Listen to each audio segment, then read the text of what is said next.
Hey everyone, Ryan here with another custom LEGO Star Wars set review from Republic Bricks. He did send me this set for free to review, so big thank you to him as always. But today we have the Rogue Shadow V2 from Star Wars, The Force Unleashed 2.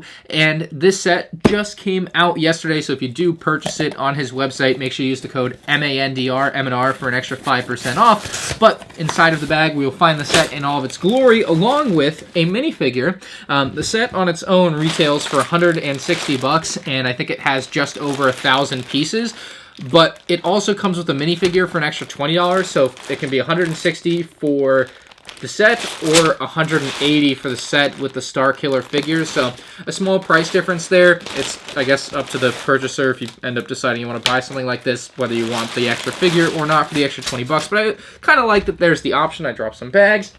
Anyway, we have a QR code here that's going to give us our instructions on your iPad, iPhone, whatever, when you scan it. And yeah, it looks like everything's pretty good here, surprisingly. Obviously, usually some pretty bad used pieces in some of these sets, but this one actually looks pretty good. So this is the Starkiller minifigure that is an additional $20, and as someone who doesn't have an attachment to the Force Unleashed video games, I would say that the coolness of the ship might be worth the money at $160, but I really don't see a lot of added value with this particular figure for an extra $20. Like, if I was buying this set, I wouldn't buy this as well. But that being said, it's still a decent looking figure. I just, again, have no attachment to it. For those that don't know, Republic Bricks did just buy his very own UV printer, and this is the first figure that I've taken a look at on the channel that is made by Republic Bricks and not made by a third-party company and then sold alongside a Republic Bricks set, if that makes sense. He is using the bigger lightsaber hilt that I wish LEGO had used for Darth Maul. That is an official LEGO hilt piece from Monkey Kid.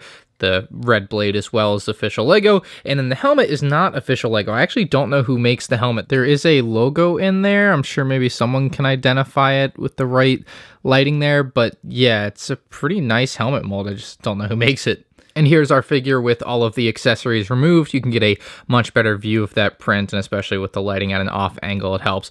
They even have a little bit of a print on the legs. You can see kind of a hairline purple print on the back of the legs and on the side of the legs. At first I thought it was like a printing error, but it definitely is supposed to be there, and it's purposeful. Like, it's just too perfectly symmetrical to be an error. So yeah, it's a really nice fine detail. But that is the Starkiller figure. An additional $20, I would say not worth it in this case. Something that might be worth it, though, is this version of the Rogue Shadow. This is the Rogue Shadow V2, so you'll notice that the LEGO set from 2008 slightly resembles it, but they are not modeled after the exact same ship, so that's important to note. And I believe Timmy does have a V1 coming out, or you could buy the LEGO set if that's what you want, but this is just really a different ship. And it looks pretty cool. It definitely reminds me of some of the TIE-like vehicles that LEGO has put out in recent years, especially from 2012 and the Old Republic. Just very similar vibes to that one with the coloring. It's got black tiling on the top with a few LEGO studs, definitely less than LEGO themselves would do if this was a LEGO set, but I really love the tiled off look on the top here, and it kind of curves down to the side of the ship, which is also tiled off, and where it meets, it cuts directly from black to light gray, and I really like that part of the design. I thought that was an interesting part of the build, and it worked out really well because there's no crossover of the colors. It's just one sharp cut from black to light gray there. It looks very good. Same can be said for the very front of the ship, where there's a couple of lights as well, and it should go without saying, but it is a very symmetrical build, so you're getting basically the exact same thing on the left side as you are getting on the right side. Really love this bit of tiling on the top as well, just adding in a bit of dark gray texture, I think adds a lot to the design of this thing. And then also for these front, I guess, protrusions, I don't know what you really call these, because they aren't really the wings, these are the wings, but anyway, they can actually pop off like this, so you have these whole panels, and you have some interior space. Now, it is interior space that, obviously, this is a custom set. I think most people buying this are going to put it on a shelf like I do with most of my LEGO sets, but for the sake of having a cool feature with interior space, it's here. You can do stuff with it, like place figures in it. I mean, it can definitely store, I don't know, I'd probably guess at least 4 or 5 minifigs in each side, because like I said, you have both sides very easily accessible there, and so you have the exact same amount of space on each side. There's also a couple of clips inside each panel, so you could theoretically take his lightsaber and clip it inside of here so it doesn't get lost. We're going to take him out of here for now, though, because he's actually going to have to go in the cockpit, but he should be just as easy to place back on. There's actually a few studs here that they connect to, so you don't have to worry about it like falling off or anything crazy like that, so you just push it down like that. I really think this is one of the better designs designed Republic brick sets. It's unfortunately just not something that's super iconic, so it may go somewhat unappreciated, but this really is a very sturdy design. I mean, I can pick it up. You can't really pick it up from the very end. I would hope no one would think you could anyway, but from like right here, you can pick up the whole thing and it holds its weight. It's not the greatest idea, but it's strong enough to do that, and that's definitely something that I appreciate.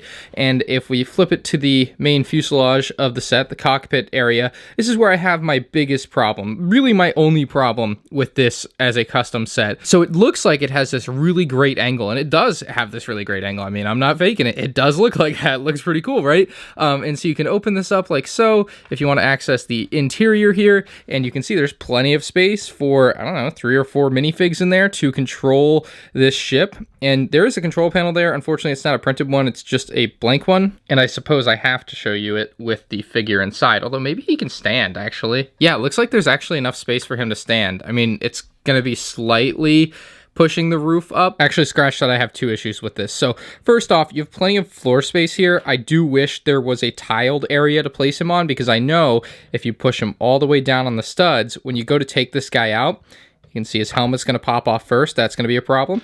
And then I would assume maybe his legs might get stuck, but apparently not for that trial there. But point being, it would just be better if there was like a simpler way to pull the figure off than having all 4 studs connected. That's just a thing that Lego sets have done. That's just a great quality of life thing, and something I would have liked to have seen done here, given that there is plenty of headroom to have another layer of plates down there that would allow the figure to just be easily inserted and taken out. Now, like I said, I don't see this as a playset, so that's not the end of the world conceptually. Like, it's not like it's a Lego Speed Champion set where little kids are going to be playing with it constantly. It's a little bit of a different vibe, but it's still a thing that could have been better. But the one thing that I really think matters here is this particular function. So like I showed you, these panels can raise and lower, and so as it's supposed to be something like that. However, the problem is, whenever you go to pick up the ship, you're going to want to pick it up like this. It's only natural, as Palpatine would say. And, you know, you can pick it up in plenty of other ways. It feels a little unorthodox, but it's perfectly fine to pick it up in different ways like that. But you're going to want to go for the center. And when you do that, this folds in, or if you hit that too, it folds in as well. And then you have that whole problem, and then you got to fix it. And, you know, it's just not a great experience in this particular department.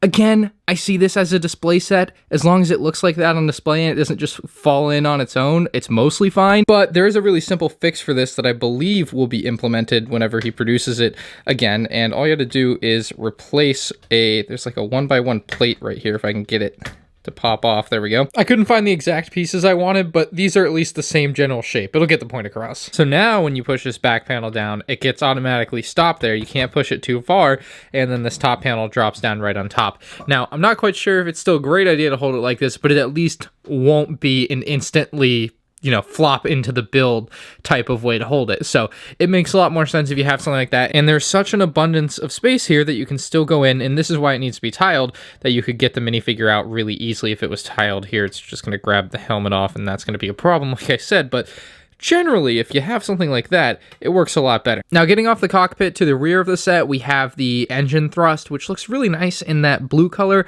I'm not really sure what this particular thing is supposed to be, but it's kind of an offset tan tile that's there. It's part of the instructions. It's supposed to be there like that. I just don't know if it's supposed to be like a beacon or something, like, or a tracker that's stuck onto the back of it, maybe. I'm not sure.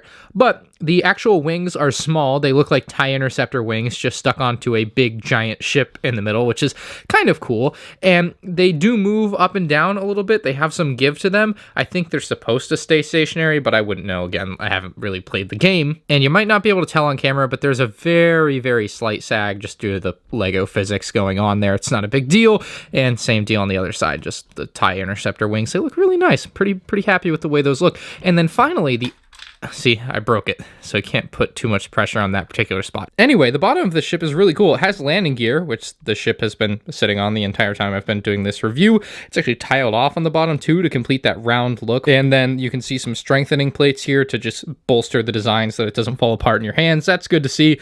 And then you can actually fold the landing gear down so it can be out of the way when you want to be flying the ship or whatever. And while you probably won't typically be using it with the landing gear like this, it's a really nice option to have on a custom set like this. You can also see some of the inverted tiles used to help keep the design together as well. Just connecting those plates that create the floor of the interior space that we have there. So yeah, pretty cool with the landing gear folded up, and we will fold it back down for my final thoughts. For $160, or more like $152 if you use code M&R for 5% off on republicbricks.com, this is one of his best sets I've taken a look at as of late. I'm really impressed with it. It's a really solid build. There's not a lot bad to say about it. It's very refined, except for that very top hatch, which I showed you how you can fix, and I did send it to Timmy, so hopefully future versions of this set that he sells will also have that fix in there. But this one's just really cool to me. I think if you're a fan of the game, you'll be a big fan of this particular set. I think for most other people that haven't played the game, you probably just won't care too much. You just think it looks like a cool